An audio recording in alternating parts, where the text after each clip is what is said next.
louvando a Deus. Podemos exaltar seu santo nome, pois estamos aqui louvando a Deus.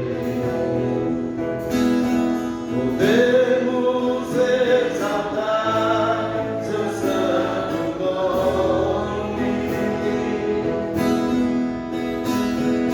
Temos para isso, temos para louvarmos a Deus, num só amor, num só Espírito. Temos para isso, temos para louvarmos a Deus, num só amor, num só Espírito. Deus, venha nos abençoar, e que esta união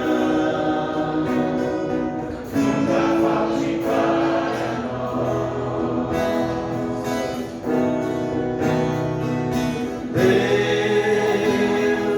venha nos abençoar, e que esta união nunca falte para nós. Amém. Glória a Deus, louvado seja o nome do Senhor Jesus. Quero que você me ajude aqui nesta leitura da palavra de Deus. Pode pegar a sua Bíblia, por gentileza.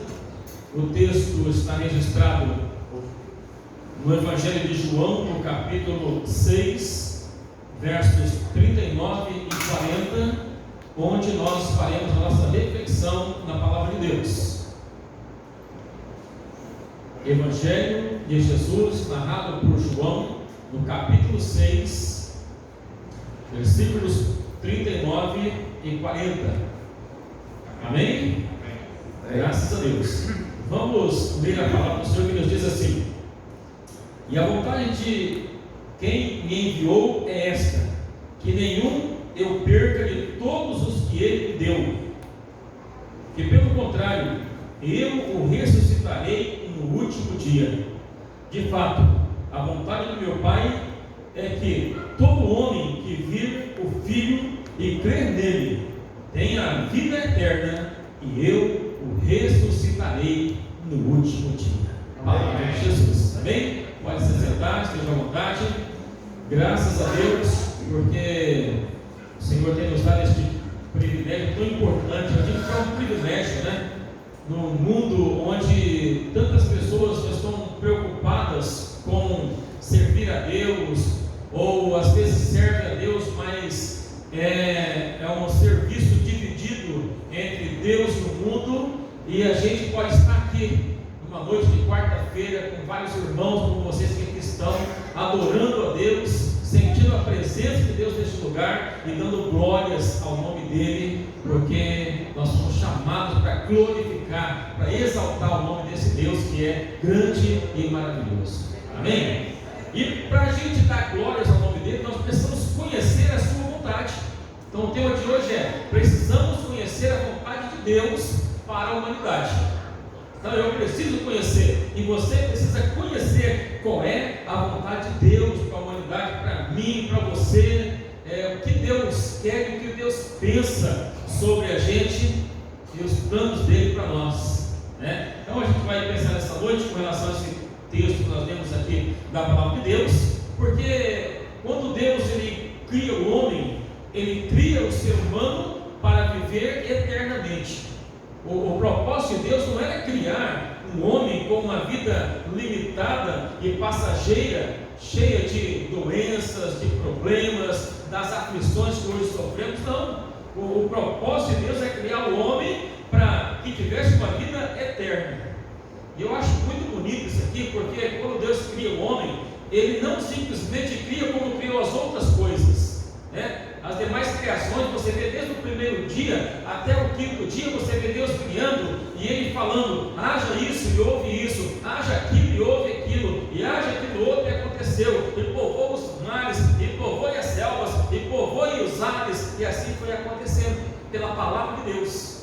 Só que quando chega no sexto dia, na criação do homem, nós percebemos que Deus tem uma ação diferente aqui.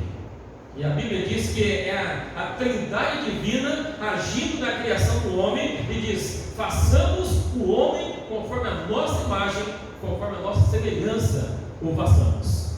E não foi uma simples palavra e haja, poderia ter sido. Se ele quisesse dizer assim: e agora haja o ser humano, apareceria lá um varão, né? Conforme Deus quisesse que assim acontecesse. Porém, a Bíblia mostra para a gente que foi diferente. Deus, ele coloca a mão na massa, ele pega o barro, amassa o barro, e do barro ele faz uma forma que fica na forma de um ser que daqui a pouco será humano, e depois que ele faz este molde no barro, a Bíblia diz que ele faz assoprar o fôlego de vida nas narinas deste boneco inanimado que ali está, e quando ele assopra, acontece algo extraordinário.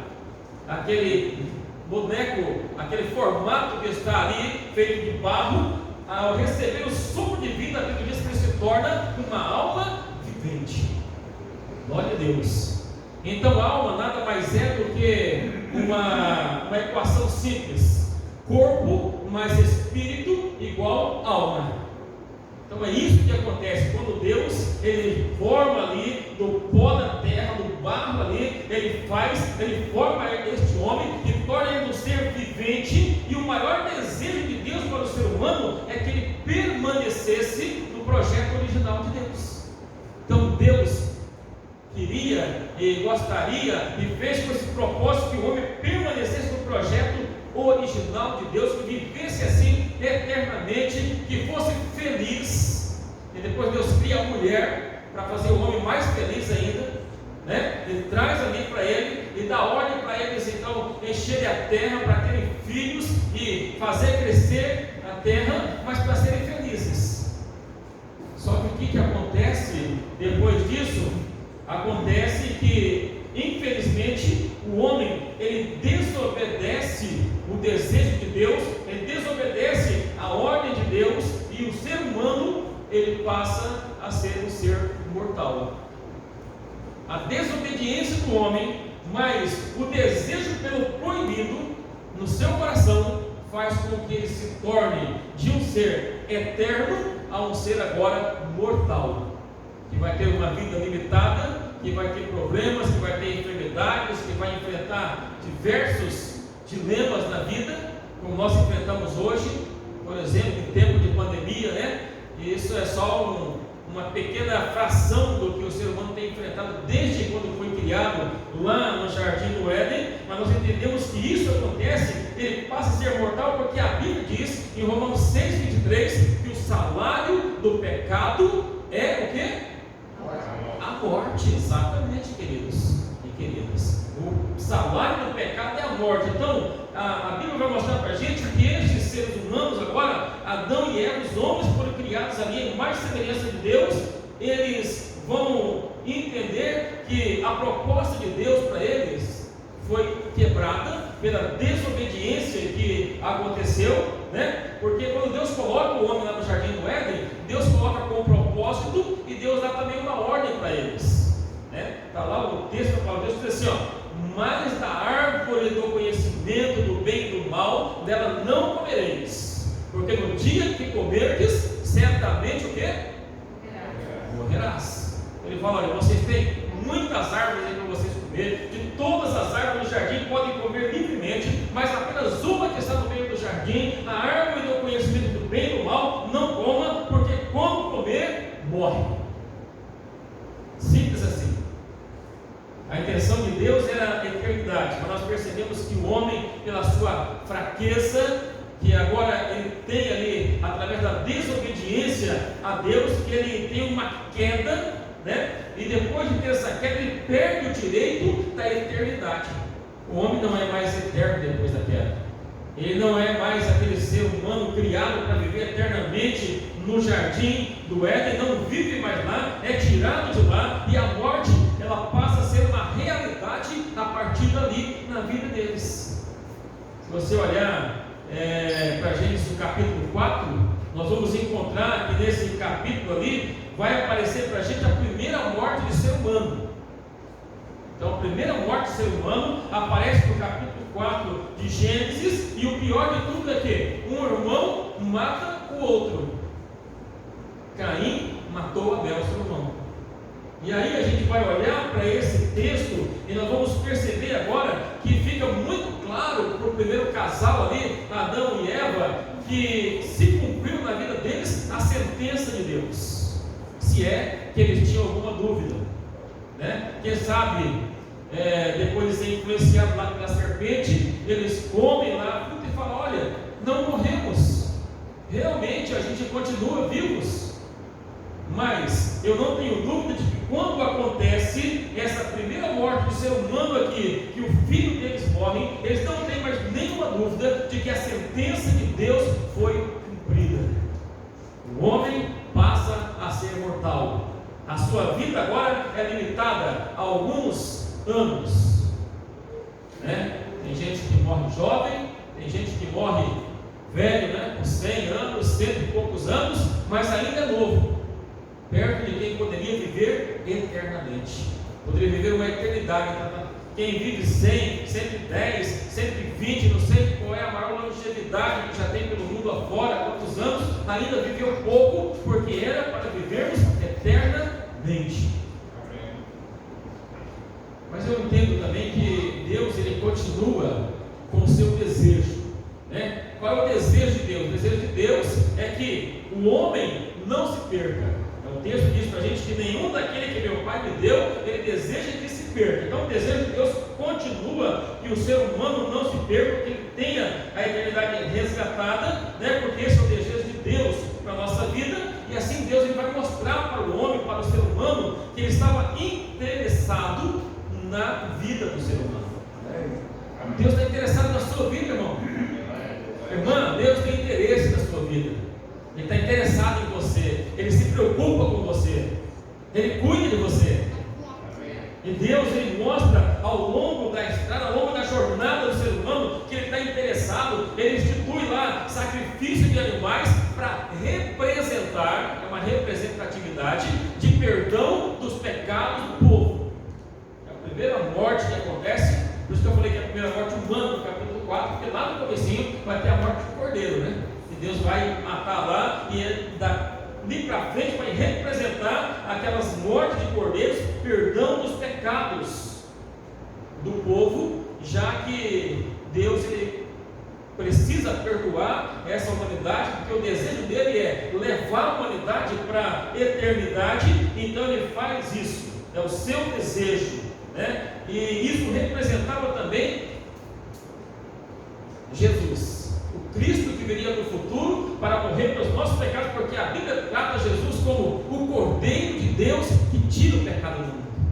Ele é o Cordeiro de Deus que tira o pecado do mundo, é o Senhor, o Salvador, né? Então nós vamos entender com isso que leva então Deus a entregar o seu próprio Filho para morrer em nosso lugar. João capítulo 3, verso 16. Porque Deus amou o mundo de tal maneira que deu o seu Filho unigênito, para que todo aquele que nele crê não pereça, mas tenha o quê? A vida eterna. Aleluia, glória a Deus. Deus de fato está interessado na gente, irmãos. E de fato Ele tem um interesse muito grande na nossa vida, porque Ele entrega o seu próprio Filho para morrer por nós. Olha que mistério glorioso, que é um mistério revelado, né, para a gente. Deus nos cria em Adão, lá no jardim do Éden. Ele faz com as suas próprias mãos, assopra o fôlego de vida, a gente se desvia do caminho, e agora Deus vem e entrega o seu Filho para morrer pelos nossos pecados. E a gente não tem que glorificar um Deus desse? Glória a Deus toda hora, glória a Deus todo momento, fato interesse pela minha e pela sua vida. Amém. Só que a gente vai entender no decorrer da história que, infelizmente, as pessoas, elas não aceitam, né, de fato, a Jesus como Salvador da sua vida. Quantas pessoas, que não aceitaram e que não aceitam a Jesus? Por exemplo, Isaías, quando profetiza no capítulo 53, ele fala assim: quem deu crédito à nossa pregação? Quantas pessoas não dão crédito à pregação, à palavra que é proclamada, que é pregada? Quantas pessoas são convidadas, mas não aceitam a Jesus como Salvador da sua vida? Porque elas não estão interessadas naquele que está interessado nelas. Ó, quão bom e maravilhoso seria se todas as pessoas aceitassem a proposta de Deus. Não seria glorioso? O mundo não seria diferente? As pessoas não teriam outro destino? Como seria maravilhoso, né? Então a gente vai entender que dessa forma, irmão, Jesus Cristo, ele foi sacrificado pela humanidade, a fim de entregar a sua vida para salvar a nossa própria vida. Ele entregou a sua vida para salvar a vida daqueles a quem Deus criou com as suas próprias mãos e que se desviam do seu caminho, e Jesus morre para salvar. Glória a Deus. E quando eu leio isso, e quando eu ouço isso, alguém pregar e falar sobre isso, isso move o meu coração, porque foi por mim que ele morreu. Amém. Quem eu era e quem eu sou para merecer que Cristo morra por mim? Não merecia, mas a graça de Deus é um favor imerecido. Então assim a gente pode perceber que o desejo de Deus é que todos aqueles que foram comprados por Ele permaneçam nos caminhos dele em obediência à sua palavra. Então quando ele fala assim, que ele não quer que nenhum se perca, não é que ninguém vai se perder muita gente, mas só vão se perder porque não aceitam a proposta de Deus para a sua vida. Só vão se perder porque não aceitam a palavra de Deus como verdade na sua vida e não se arrependem dos seus pecados para aceitar Jesus como Salvador. Mas aqueles que aceitam a proposta, e aqueles que vivem de acordo com a proposta de Deus, vive aqui uma vida ainda que finita, mas viverá depois uma vida infinita e eterna, juntamente com o Senhor da vida, com o dono da vida, com aquele que é o Todo-Poderoso, meus irmãos. Infelizmente, muitas pessoas vivem aí nessa vida de tristeza, de rancores, por não terem aceitado inteiramente essa proposta maravilhosa de Deus. Mas hoje ainda, Ele continua convidando pessoas para aceitar Ele como Salvador. Ainda hoje, Ele continua declarando essa proposta, ou tornando clara cada vez mais a proposta e a promessa que Ele fez de nos levar para viver em um lugar maravilhoso. Apocalipse 22, 21 diz que nós iremos viver em um lugar de delícias, Vamos viver uma nova terra preparada por Deus para eu e você entrarmos e vivermos. E essa nova terra será aqui, uma terra transformada pelo poder de Deus, onde nós iremos viver em um jardim, se é que posso assim dizer, mas não mais segundo Adão, que desobedeceu e pecou, mas segundo Cristo, que estará conosco. E a Bíblia diz que Ele será o nosso Deus, e nós seremos o seu povo, e estaremos com Ele sempre e eternamente. Glória a Deus, aleluia. Então diga você que está nos caminhos de Deus, permaneça firme. Você que está firme na presença do Senhor, permaneça cada dia servindo a Deus. E se porventura alguém ainda não está neste caminho glorioso, procure servir a Deus o mais breve possível. Entregar a sua vida, entregar os seus caminhos e dizer: Senhor, eu me rendo à tua proposta eterna. Aleluia. Que a gente possa entender a cada dia, reconhecer que Ele é grande, poderoso, que a gente possa conhecer o desejo de Deus para a nossa vida, e assim nós iremos viver uma vida diferente na presença de Deus. Glória a Deus, louvado seja o nome do Senhor. Vamos ficar em pé? Vamos cantar um louvor agora. Vamos cantar um louvor de adoração ao nome do Senhor Jesus. Depois nós iremos orar ao Senhor, tá? Vamos cantar? Hoje sério.